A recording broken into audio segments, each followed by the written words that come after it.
Okay ચલો તો આપણે આ વખતે પાવર પોઈન્ટમાં બનાવીશું બધું. હવે રેખાઓ અને ખૂણા.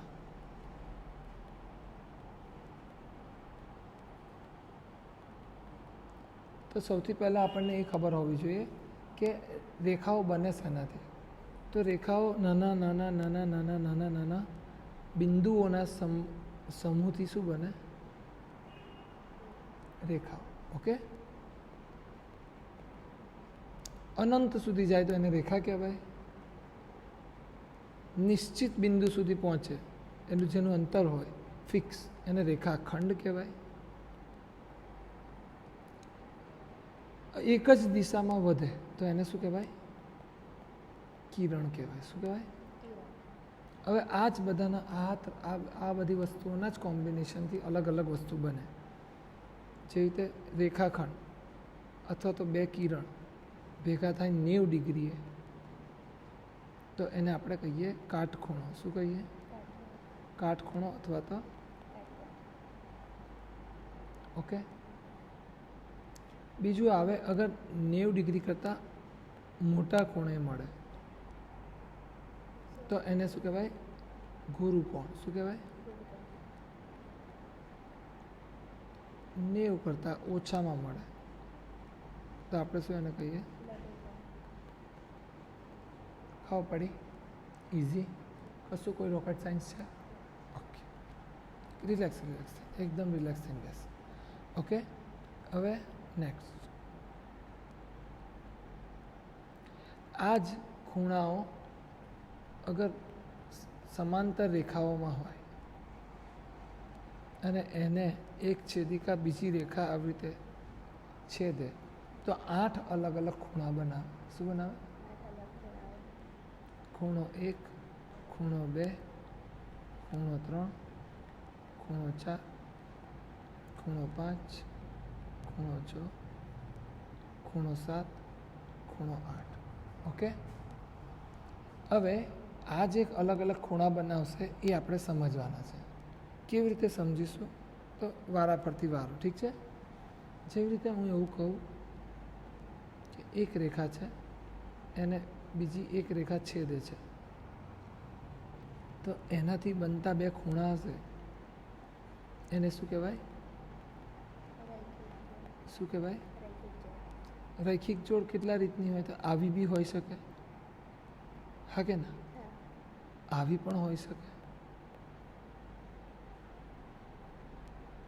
ઓકે, રૈખિક જોડ આવી બી હોઈ શકે.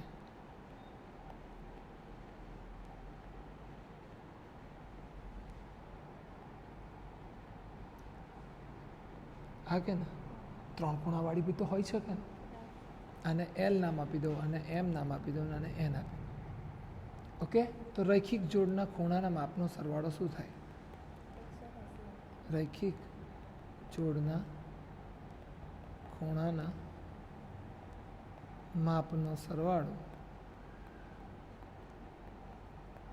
180 અંશ થાય. ઓકે, હવે એના પછી આગળ એક ખૂણો આપેલો હોય અથવા તો આવી રીતે આપી દીધું હોય ગુણોત્તરમાં કે 3:2 ગુણોત્તરમાં છે તો એની કિંમત શોધવી હોય તો કેવી રીતે શોધાય? તો આવી રીતે માની લો કે એક આવી રીતે આપ્યું છે કે 3:2 ખૂણો છે તો આપણે એક્સ ધારી લેવાનું. શું ધારી લેવાનું? 3x + 2x બરાબર શું થાય? 5x બરાબર x બરાબર 180/36.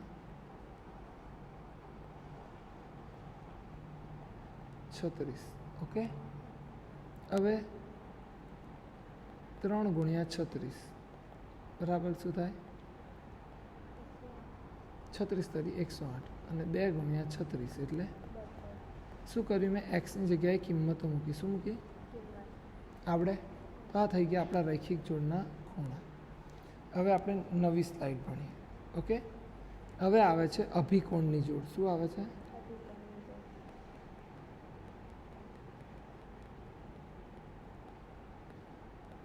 તો અભિકોણની જોડ શું છે? તો અભિકોણની જોડ ના માપ જે છે એ સરખા હોય. શું હોય? અભિકોણની જોડના માપ કેવા હોય? સરખા હોય. સર કેવી રીતે સરખા હોય? તો જો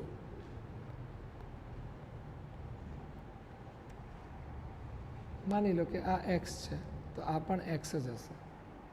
હવે અભિકોણ આમ તો જોવા જઈએ ને તો રૈખિક જોડ ડબલ કરી દો ને તો થઈ જાય. આ જો આમ દબાઈ દો, આ બી રૈખિક જોડ, આ બી રૈખિક જોડ, હા કે ને? એટલે આ વાય તો આ વાય, માની લો કે આ એક્સ 30 છે તો આ શું થઈ જશે? 150, હા કે ના? તો આ પણ 30 અને આ આવડે? ચલો હવે એના પછી આવે છે રૈખિક જોડ પછી અભિકોણ પછી યુગ્મકોણ. શું આવે? યુગ્મકોણ એટલે શું? ઝેડ. ઝેડ. ઓકે, તો હું એવું કહું કે આ ખૂણો સરખો હોય, આ ખૂણો સરખો હોય. સર આ બધી આકૃતિઓ આવે છે કઈથી? તો અહીંથી જો, અહીંથી ખબર પડે? Okay done. અભિકોણ એટલે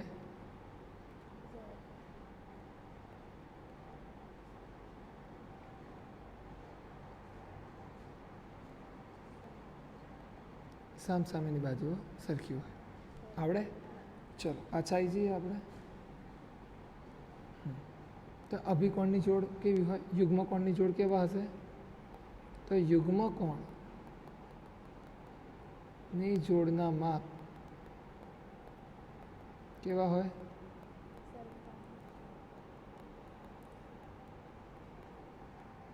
ખબર પડી? રૈખિક જોડના માપ 180, યુગ્મકોણના સરખા, અભિકોણના પણ સરખા. હજુ એક કેસ છે અનુકોણ. શું છે?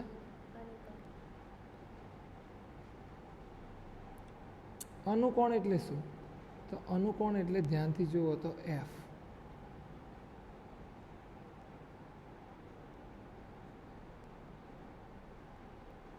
ઊંધો એફ, છતો એફ,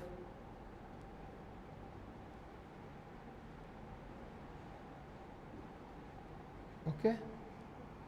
સર ખૂણા ક્યાં આવે? તો અહીંયા.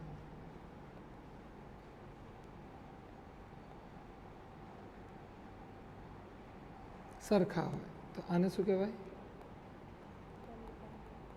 તો અણુકોણની જોડ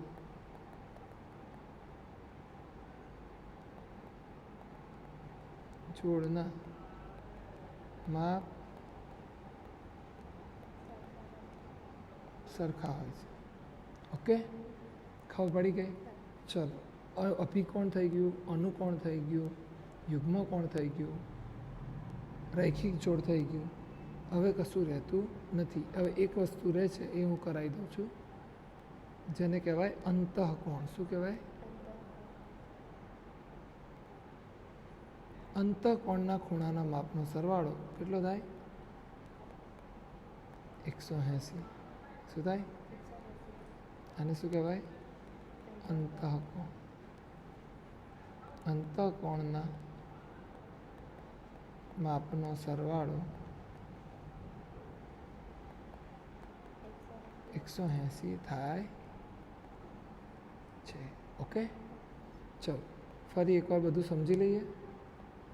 જો અનુકોણની જોડના માપ સરખા, યુગ્મકોણની જોડના માપ સરખા, અંતઃકોણના માપનો સરવાળો 180, અભિકોણના સામસામે મતલબ અભિકોણની જોડ સરખી હોય એટલે સામસામેના ખૂણા રૈખિક જોડ એટલે 180 થાય. ખબર પડી કે બે જ વસ્તુના 180 થાય છે. તો હવે એક વસ્તુ રહી છે એ આપણે જોઈ લઈએ, વિપરીત કોણ. શું? વિપરીત કોણ એટલે શું? માની લો કે મેં આ ખૂણો દોર્યો, તો આ અંદરનો ખૂણો 30 છે તો બહારનો ખૂણો કેટલો હશે? 360 ઓછા 30. આને શું કહેવાય? વિપરીત કોણ. શું કહેવાય? તો કેટલો થઈ જશે? 330. આવડે? ચલો હવે નેક્સ્ટ આઈ થિંક આ તમારા બધા ચોપડીના કોન્સેપ્ટ આવી ગયા. હવે આમાં કશું બચતું નથી. હવે આપણે થોડા ઘણા સ્વાધ્યાયના ડાયરેક્ટ દાખલા લઈ લઈએ છીએ, બરાબર. સ્વાધ્યાય આખો એવું સમજ ને કરાવી જ દઉં છું. આજે આપણી જોડે ટાઈમ છે તો કરાવી જ દઉં છું. ચલો સ્વાધ્યાય 6.1 પહેલો દાખલો શું કહે છે?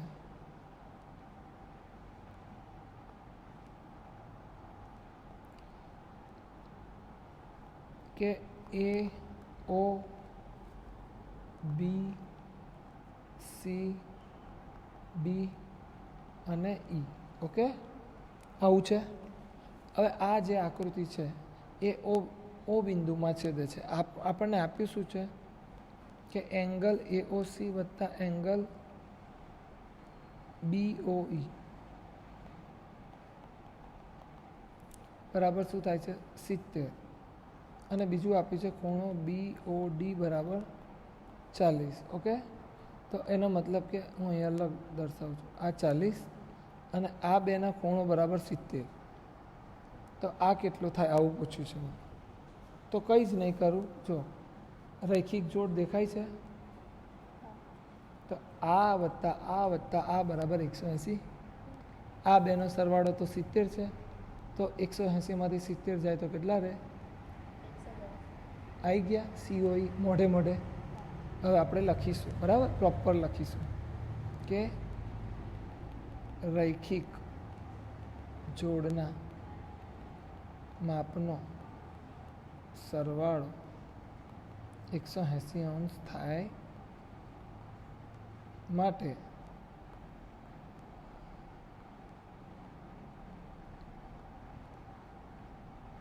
AOC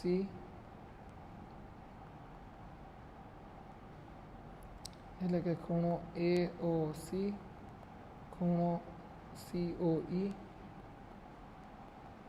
વત્તા ખૂણો EOB બરાબર 180. ઓકે, હવે AOC અને EOB તો શું છે?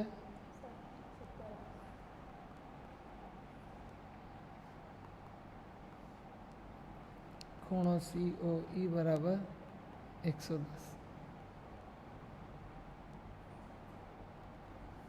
ઓકે, બેઠા?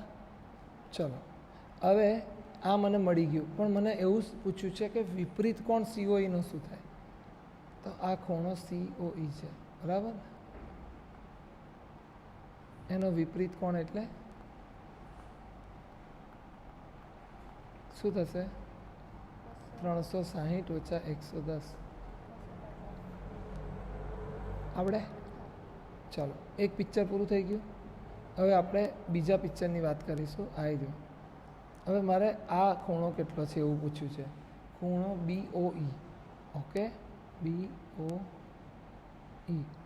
કંઈ વાંધો નહીં, આ રૈખિક જોડ દેખાય? હા કે ને? તો હવે આપણને 110 મળી ગયું છે.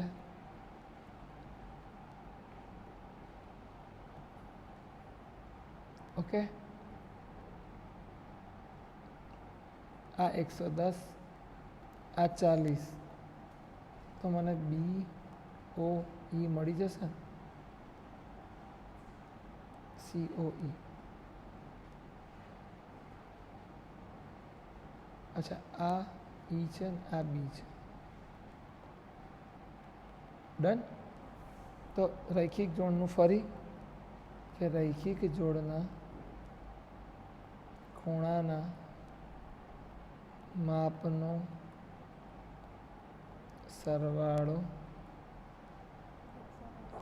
180 થાય છે માટે ખૂણો COE વત્તા ખૂણો EOB વત્તા ખૂણો BO શું હતું? D. આ D છે. ઓકે, 180. ઓકે, હવે આ અને આ, તો એમાં મને આ નહીં ખબર, આ મને ખબર છે.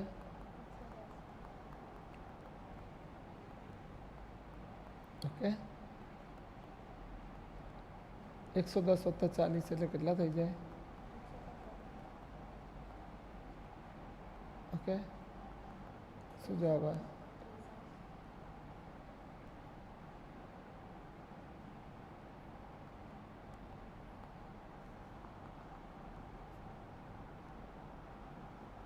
અચ્છા, હેંગ થઈ, કંઈ વાંધો નહીં.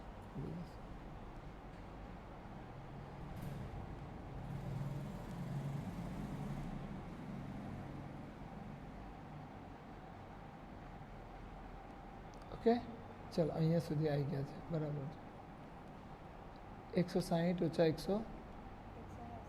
150 એટલે ખૂણો EOB શું આવી ગયો? ખબર પડી? કઈ છે રોકેટ સાયન્સ કે ભાઈ 40 ને 110 એટલે આ 30 થશે, તો આ કેટલા થઈ જશે? 40, કારણ કે આ બેનો સરવાળો તો 70 છે ને. આ તો આપણો પહેલો દાખલો. ક્લિયર? ચલો હવે આપણે બીજો દાખલો ભણીશું. બીજો દાખલો શું છે? તો બીજો દાખલોમાં આપણને આકૃતિ આવી કંઈક આપી છે.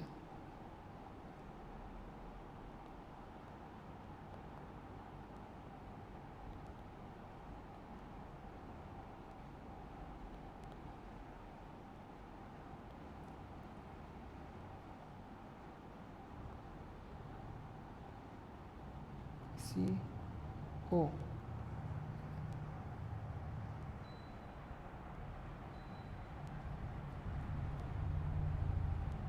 આવ્યો કે નહીં? હવાઈ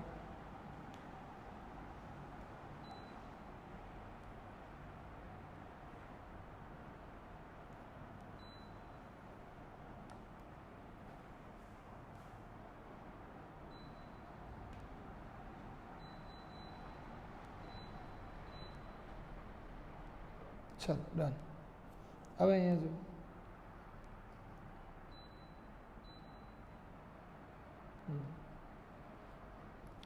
હવે જો અહીંયા શું આપ્યું છે આપણને કે ખૂણો POY આ 90 ડિગ્રી છે. શું છે?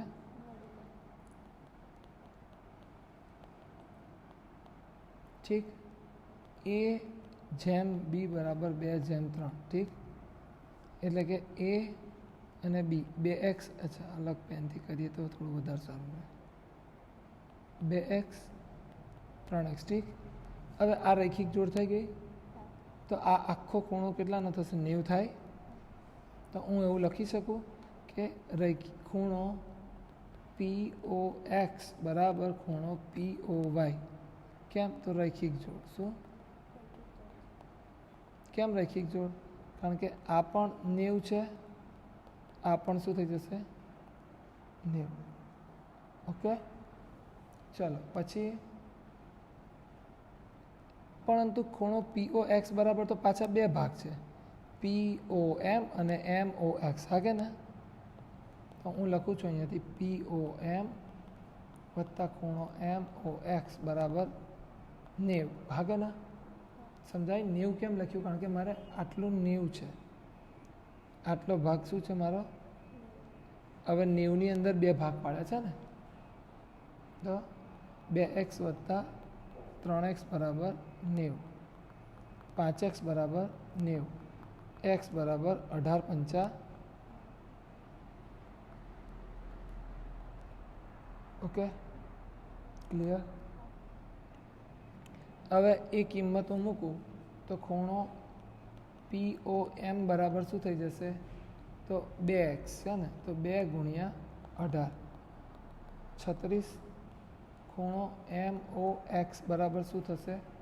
તો 3 ગુણ્યા 18 એટલે 18 તારી 54. કેટલા થાય? ઓકે, સમજણ પડી? હવે મને બે વસ્તુ મળી ગઈ, A મળી ગયો, B મળી ગયો. હવે મારે C શોધવાનો રહ્યો. તો હવે હું આને રૈખિક જોડ આમ દબાવી દઉં. તો હવે અહીંયા આકૃતિ દોરું છું હું.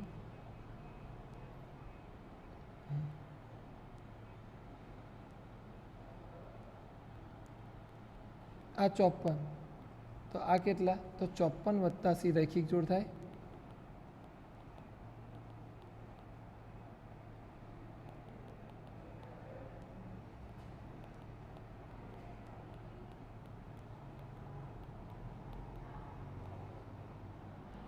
તો 54 વત્તા ખૂણો સી બરાબર શું થઈ ગયું? ખૂણો સી બરાબર 180 ઓછા, હવે 180 માંથી 54 જાય તો કેટલા રહે? 136.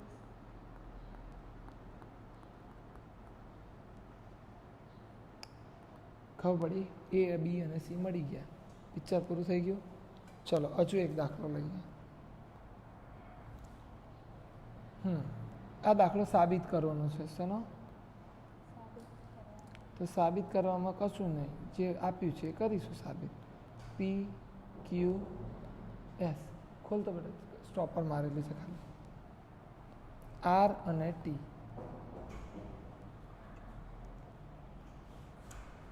તો ખૂણો ક્યુ અને ખૂણો આર, ખૂણો પી ક્યુ આર અને ખૂણો,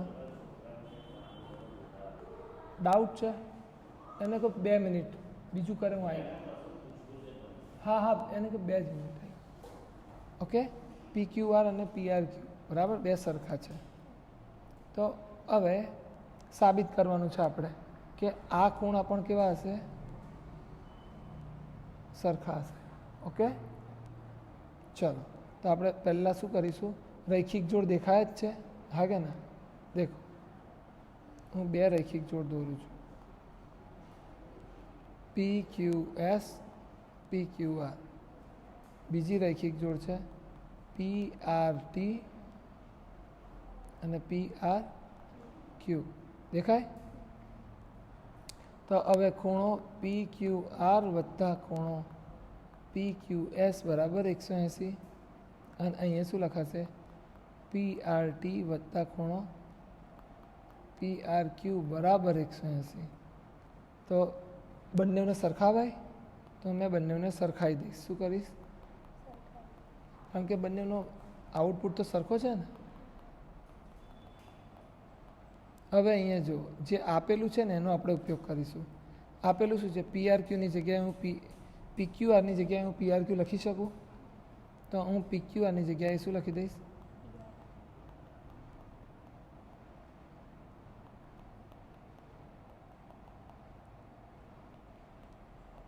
ઓકે, હવે જો ધ્યાનથી થોડીક સ્ક્રીન ના નીકળ. આ અને આ ઉડી ગયું, પ્લસ છે આ બાજુ જશે તો માઇનસ થઈ જશે. તો પી ક્યુ એસ બરાબર LHS is equal to done.